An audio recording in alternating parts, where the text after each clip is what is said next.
नमस्कार मित्रांनो, आपण पाहत आहात धुळे परिसर न्यूज चॅनल। तुमची बातमी आमच्या चॅनलवर। धुळे मनमाड इंदोर रेल्वे मार्गाचा कामाचा आज रोजी बोरवीर ते नळडाणा या टप्प्याचा पाणी दौरा संपन्न। माजी केंद्रीय मंत्री डॉक्टर सुभाष भामरे, धुळे शहराचे आमदार अनुप अग्रवाल, महापौर मायादेवी परदेशी, उपमहापौर ज्योत्स्ना पाटील, भाजपा जिल्हा अध्यक्ष गजेंद्र अंपळकर सह भाजपचे सर्व पदाधिकारी यांची प्रमुख उपस्थिती। आज रोजी सकाळी 10 वाजता बोरवीर ते नळडाणा या 51 किलोमीटरच्या पहिल्या टप्प्यातील कामाची पाहणी करण्यात आली। मनमाड इंदोर धुळे रेल्वे मार्ग धुळेकरांचे 50 वर्षाचे स्वप्न साकार। डॉक्टर सुभाष भामरे यांच्या सातत्यपूर्ण प्रयत्नांमुळे आणि पंतप्रधान नरेंद्र मोदी यांच्या नेतृत्वाखाली 18,036 कोटीच्या खर्चाचा ऐतिहासिक प्रकल्प मंजूर। उत्तर महाराष्ट्र व मध्य प्रदेशच्या औद्योगिक विकासाला नवी दिशा। डॉक्टर भामरे यांच्या चिकाटीमुळे 50 वर्षाचे स्वप्न साकार। मनमाड इंदोर रेल्वे मार्गासाठी 10 वर्षाचा संघर्षमय प्रवास। पंतप्रधान मोदींसमोर सातत्याने मांडलेली मागणी अखेर मंजूर। रेल्वेच्या पिंक बुकमध्ये प्रकल्पाची नोंद। भूमिपूजनावेळी पंतप्रधानांनी डॉक्टर भामरे यांच्या प्रयत्नांचे केले कौतुक। धुळे जिल्ह्याला थेट राष्ट्रीय रेल्वे संपर्क देणारा ऐतिहासिक प्रकल्प। औद्योगिक, कृषी व सामाजिक विकासाला नवी दिशा देणारा महामार्ग। या पाहणी दौऱ्यादरम्यान माजी मंत्री केंद्रीय मंत्री डॉक्टर सुभाष भामरे यांनी पत्रकार परिषदेमध्ये या संदर्भात पत्रकारांना माहिती देताना सांगितले। डॉक्टर बाबांनी जे धुळे शहरासाठी ऐतिहासिक असे काम केलेले आहे। मनमाड इंदोर रेल्वे मार्ग या मार्गाविषयी मी लहानपणापासूनच धुळे शहरात ऐकत होतो। हे आंदोलन झालं, ते आंदोलन झालं, भरपूरसे आंदोलन झालं। आज मनमाड इंदोर रेल्वे मार्ग च्या प्रत्यक्ष जागेवर येऊन या ठिकाणी पत्रकार परिषदेचं ज्येष्ठ नागरिक संघाच्या वतीने या ठिकाणी आयोजन करण्यात आलं। या रेल्वे इंदोर मार्गाचे खऱ्या अर्थाने जनक आदरणीय आमचे नेते माजी मंत्री डॉक्टर बाबासाहेब सुभाषजी भामरे, तसेच या शहराचे प्रथम नागरिक मायादेवी परदेशी, जिल्ह्याचे अध्यक्ष गजेंद्र शेठ अंपळकर आणि संपूर्ण व्यासपीठ, पत्रकार संघाचे अध्यक्ष, या सर्वांचं या ठिकाणी स्वागत करतो। सर्व पत्रकारांचं स्वागत करतो। आणि जी गोष्ट सर्व खानदेशवासियांना आतुरता होती का मनमाड इंदोर रेल्वे मार्ग ही केव्हा चालू होईल आणि केव्हा पूर्ण होईल, तर त्याच्यातली एक गोष्ट या ठिकाणी चालू झालेली आहे, ती म्हणजे मनमाड इंदोर रेल्वे मार्गाचा पहिला टप्पा धुळे ते नळडाणा हा प्रत्यक्षात या ठिकाणी चालू झालेला आहे। आणि आज या ठिकाणी येऊन खास करून पत्रकार परिषद घ्यायचा जो मानस होता आदरणीय बाबासाहेबांचा, तो म्हणजे तपपूर्ती मोदी साहेबांचे 12 वर्ष। या 12 वर्षात आदरणीय देशाचे पंतप्रधान मोदी साहेबांनी जे जनकल्याणचे कामं केलीत, त्या निमित्ताने प्रगती पथावर जे कामं चालू आहेत तिथं भेट देणं आणि मनमाड इंदोर रेल्वे मार्गासारखा हा मोठा प्रकल्प या ठिकाणी अक्षरशः सुरू झालेला आहे। म्हणून या ठिकाणी आज या प्रेसचं आयोजन करण्यात आलेलं आहे। 2014च्या पहिलेचा भारत आणि 2014 नंतरचा भारत याच्यातला फरक आज प्रत्येक नागरिकाला अक्षरशः त्या ठिकाणी दिसत आहेत। हायवे असतील, मेडिकलच्या सुविधा असतील, करोना काळापासून सुरू असलेलं 5 किलो धान्य असेल, असे विविध प्रकल्प, विविध योजना आदरणीय मोदी साहेबांच्या माध्यमातून, आदरणीय डोळा भाऊच्या माध्यमातून या ठिकाणी या देशात राबवण्यात येत आहेत। आणि याचं शेवटच्या माणसापर्यंत सर्व योजनांचा लाभ पोचावा याच्यासाठीच भारतीय जनता पार्टीचे सरकार या ठिकाणी काम करत आहेत।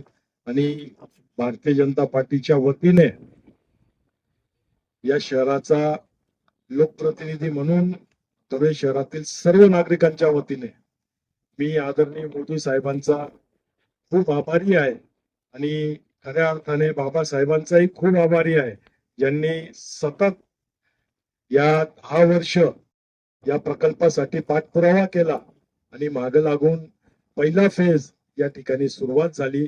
त्याबद्दल मी पूर्ण भारतीय जनता पार्टी आणि धुळेकर नागरिकांच्या वतीने बाबासाहेबांचा आणि मोदी साहेबांचा मनापासून आभार व्यक्त करतो. पत्रकार संघाचे अध्यक्ष आदरणीय मनोज भाऊ गळनाईक, आदरणीय अतुल भाऊ, आदरणीय बागुल साहेब,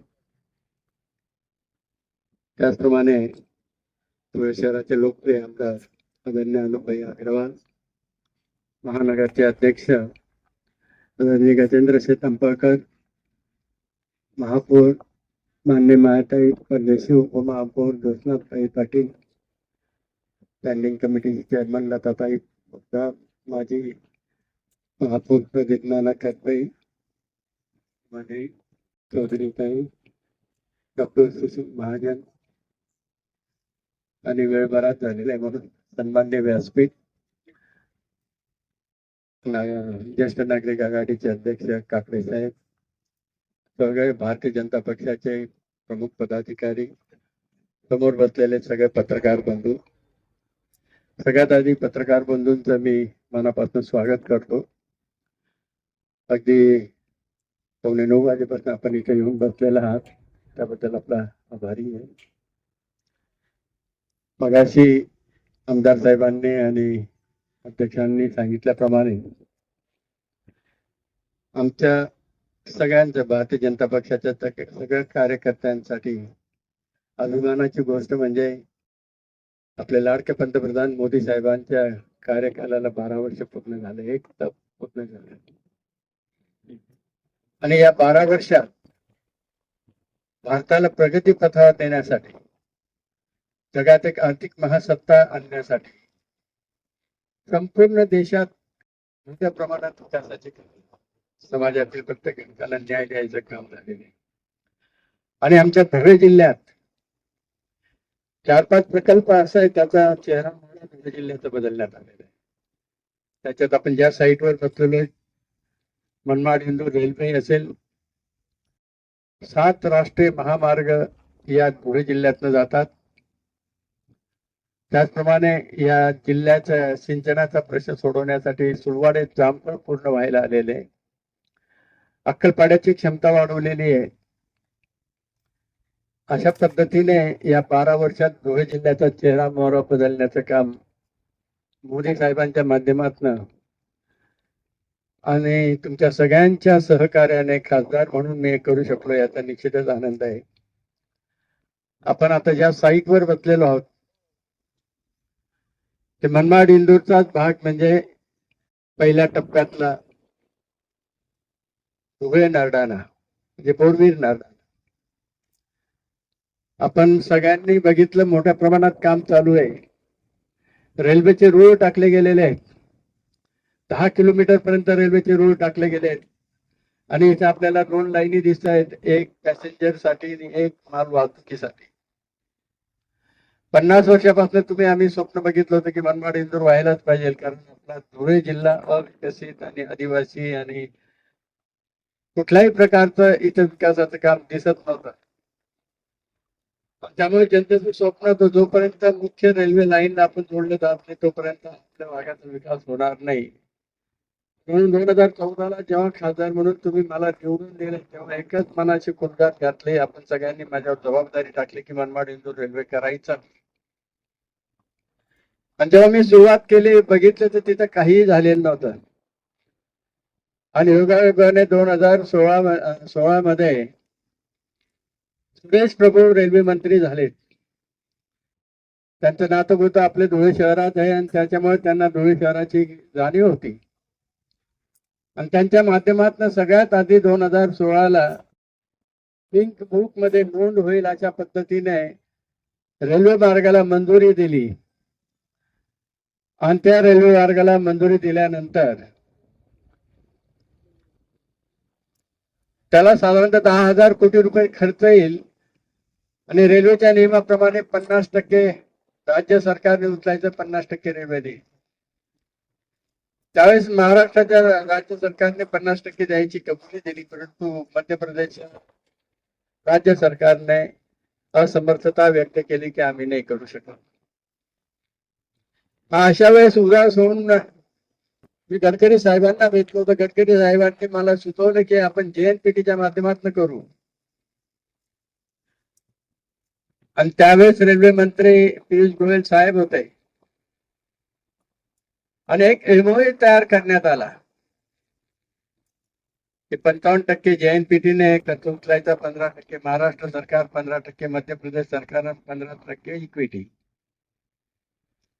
आणि MOUचा कार्यक्रम पार पडला. त्या कार्यक्रमात आपल्या राज्याचे मुख्यमंत्री देवेंद्रजी फडणवीस साहेब होते, गडकरी साहेब होते, रेल्वे मंत्री म्हणून पियुष गोयल साहेब होते, मी स्वतः होतो. परंतु 2-4 महिन्यानंतर खाते बदल झाल्यानंतर शिपिंग मिनिस्ट्री दुसऱ्या मंत्र्याकडे गेलं आणि शिपिंग मंत्र्याचे त्यावेळेचे मंत्री आणि सेक्रेटरी यांनी नकार दिला की रेल्वेचा मार्ग आहे, आम्ही कशाला खर्च करू. अतिशय उदास होऊन मी पंतप्रधानांकडे गेलो. योगायोगाने त्यावेळेस मी संरक्षण राज्यमंत्री होतो म्हणून मला PMO मध्ये डायरेक्ट एंट्री होती. आठवड्यातनं 3 ते 4 वेळा तरी भेटायचो आणि तसा आदेश मोदी साहेबांचाच होता. संरक्षण खातं अतिशय सेन्सिटिव्ह असल्यामुळे त्यांना फीडबॅक देणं आठवड्यातनं 3-4 वेळा आवश्यकच होतं. आणि संरक्षण खात्यासाठी जे जे काही संपल्यानंतर हे रेल्वेचाच विषय काढायचो. आणि मोदी साहेबांनी मला शब्द दिला कुठल्याही परिस्थितीत मनमाड-इंदूर रेल्वे आपण करूच. आणि रेल्वे मंत्र्यांनाही सूचना दिली की तुम्ही याच्या बाबतीत मार्ग करा. फेब्रुवारी 19ला 2 महिने राहिले होते निवडणुकीला. त्यावेळेस रेल्वे मंत्र्यांनी आणि गडकरी साहेबांनी ठरवलं की 18,000 कोटीचा प्रकल्प मंजूर करण्यासाठी कॅबिनेटची परवानगी आवश्यक असते. पण आता जास्त दिवस राहिलेले नाही म्हणून रेल्वे मंत्र्याच्या अधिकारात धुळे नरडाणा हा पहिला टप्पा सुरू करून देऊ. धुळे नरडाणा 51 किलोमीटरचा टप्पा आहे आणि त्याला 716 कोटी रुपये लागणार होते आणि ते रेल्वे मंत्र्याच्या अखत्यारीतलं होतं आणि ते मंजूर झालं. आणि फेब्रुवारी 19ला मोदी साहेब इथे धुळे शहरात आले होते. सुरवाडे जामखेड आणि रेल्वे दोन्ही प्रकल्पाचं उद्घाटन केलं. आणि दोन्ही प्रकल्पाचं उद्घाटन करताना तुमच्या खासदाराविषयी अतिशय कौतुकाचा शब्द मोदी साहेबांनी अतिशय कौतुक केलं. इथं दुपारची वेळ असल्यामुळे मी इथं तुम्हाला ती व्हिडिओ दाखवू शकत नाही, तर तो व्हिडिओ सगळा आपल्यापर्यंत पोहोचेल अशी व्यवस्था करतो. आणि अशा पद्धतीने मनमाड-इंदूरचं काम सुरू झालं. त्यावेळेस अनेक लोकांनी प्रश्न निर्माण केले, मनमाड-इंदूर नाही जे हे वेगळंच आहे. आणि आज सगळ्यांना त्याचं महत्व पडलं की हा मनमाड-इंदूर आहे. हा पहिला टप्पा 51 किलोमीटरचा आहे आणि मनमाड-इंदूर रेल्वेचा उरलेल्या भागात आता काम जोरात सुरू झाले. आणि येणाऱ्या काळात मनमाड-इंदूर ही मोठ्या प्रमाणात काम सुरू होऊन जाईल. मनमाड-इंदूर हा 668 किलोमीटर लांबीचा आहे. याचा फायदा असा होणार आहे, उत्तर महाराष्ट्र आपला मागासलेला आदिवासी भाग आणि मध्य प्रदेशच्या ज्या भागातून जातो तोही आदिवासी भाग आणि अंडर डेव्हलप भाग. आणि म्हणून या रेल्वे मार्गाला फार महत्व आहे. इंदोर पासून तर JNPT पर्यंतचं अंतर 200 किलोमीटरने या मार्गामुळे कमी होणार आहे. आपलं धुळे शहर हे सेंट्रल रेल्वेवर आहे, नरडाणा वेस्टर्न रेल्वेवर आहे. त्याच्यामुळे धुळे शहर संपूर्ण देशाचे या रेल्वे माध्यमातून जोडलं जाईल. आणि त्याच्यात सगळ्यात महत्वाचं असं आहे की दिल्ली मुंबई इंडस्ट्रियल कॉरिडॉर मध्ये हा रेल्वे मार्ग फार महत्वाचा आहे. हा रेल्वे मार्ग जर कधी झाला नसता तर दिल्ली मुंबई इंडस्ट्रियल कॉरिडॉर पण आपल्याकडे आलं नसतं. दिल्ली मुंबई इंडस्ट्रियल कॉरिडॉरची प्री-रिक्विजिट हा मार्ग आहे आणि म्हणून तो मंजुरी झालाय, त्याचं कामही चालू झालेलं आहे. आणि हा जो मार्ग आहे बोरबीर नरडाणा 1 वर्षात पूर्ण होणार आहे. 1.5 ते 2 वर्षात इथं रेल्वे धावायला सुरू होईल आणि न्यू धुळे रेल्वे स्टेशन इथं समोर आहे. हे आपल्या धुळ्याच्या रेल्वे स्टेशन पेक्षा मोठं असणार आहे, जंक्शन असणार आहे.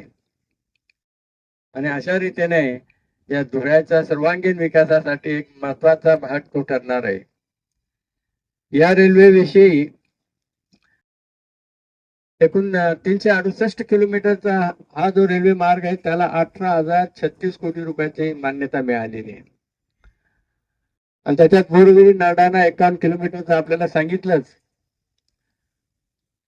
त्याच्यामुळे या प्रकल्पाच्या माध्यमातून नाशिक, धुळे जिल्ह्यासह मध्य प्रदेशातील बडवानी, खरगोन, दहार, इंदोर महत्वाच्या जिल्ह्यातून जाणार आणि ते जोडले जाणार.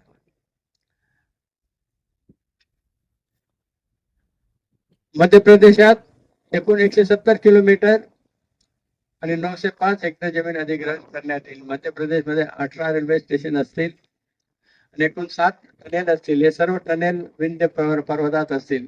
सगळ्यात मोठा टनेल 6.5 किलोमीटरचा असेल आणि 4 महत्वाचे पूल मध्य प्रदेशमध्ये असतील. त्यात चंबल, नर्मदा, देव या नदीवर महत्वाचे पूल असणार आहे.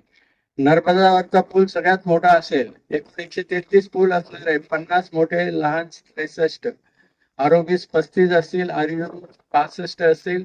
महाराष्ट्रात एकूण 130 किलोमीटर पैकी नवीन आणि धुळे नरडाणा 51 अशा रीतीने 180 किलोमीटर महाराष्ट्रात असेल. महाराष्ट्रात एकूण 16 रेल्वे स्टेशन असतील. धुळे व नाशिक भागात एकूण 709 हेक्टर जमीन अधिग्रहण करण्यात येईल आणि एकूण 3.5 किलोमीटरचे 2 टनेल असतील. सगळ्यात मोठा टनेल 2.5 किलोमीटरचा असेल आणि महत्वाचे 3 पूल असतील. गिरणा नदी, तापी नदी, अरुणावती नदीवर पूल सगळ्यात मोठा असेल. एकूण 91 पूल असणार आहे. त्यात मोठे 44 आणि लहान 67. आरोबीज 12, आरोबीज 79 असे एकूण 4 स्टेशन आणि 3 नवीन, त्याच्यातले 18 मध्य प्रदेशमध्ये असतील. त्याच्यातले मालवण, बावडा, वानी, हर, साळी, जालन, झुलवानिया, कुसमारी, बागाडी, आजंदी, जोरवा, कोटादा, ग्यासपूर, केडी असे 18 स्टेशन आणि महाराष्ट्रातले 16 स्टेशन म्हणजे मनमाड, खाटगाव, चोंडी, मेहून, यादगाव, बुद्रुक, मालेगाव, चिखल, ओळ, दोडगे, पुर्णेपाडा, लळिंग, न्यू धुळे, नरडाणा, दबाशी, शिरपूर, लोकी, संगवी अशा रीतीने हे सगळे नवीन रेल्वे स्टेशन तयार होतील. आणि इथं आपण जिथं बसलेलं आहे त्या एजन्सीचे मॅनेजर इथं आलेले पाल साहेब. इथं जे काय काय काम चालू आहे ते हिंदीमध्ये आपल्याला सांगते. अशाच नवनवीन बातम्या पाहण्यासाठी चॅनलला लाईक, शेअर आणि सबस्क्राईब करा. मी राजीव बैसाने, कॅमेरामन फरीद अन्सारी, धुळे परिसर न्यूज चॅनल. जय हिंद, जय महाराष्ट्र.